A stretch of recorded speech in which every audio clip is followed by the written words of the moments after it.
Memorial Day takes place this year during a pandemic, which has created unprecedented challenges. And yet, every time our nation has been beset with risk and danger, we have rallied together because of the courage of a few brave men and women. In that same spirit, while those on the front lines in hospitals and the research facilities continue their battle, we reflect on Memorial Day to honor and cherish the memory and sacrifice of men and women in uniform who went to fight but never came home. As Grand Master of Freemasons in Connecticut, I would like to extend our fraternity's sincerest gratitude and thankfulness to those who died in defense and service of our country.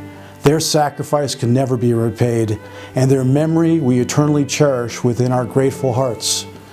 Since the earliest foundations of Connecticut Freemasonry, members of our ancient and honorable craft have answered that call. The father of Connecticut Masonry, General David Worcester, when he heard that the British were to destroy the depot in Danbury, rushed in upon the scene, and there, while defending his fledgling country, fell at the Battle of Ridgefield.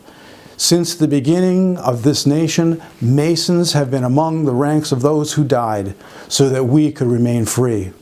Whether in the War of 1812, Civil War, Spanish-American War, World War I and II, Korean War, the Vietnam War, and those who have served and perished in the global war on terror, it all required faith, fortitude, and sacrifice.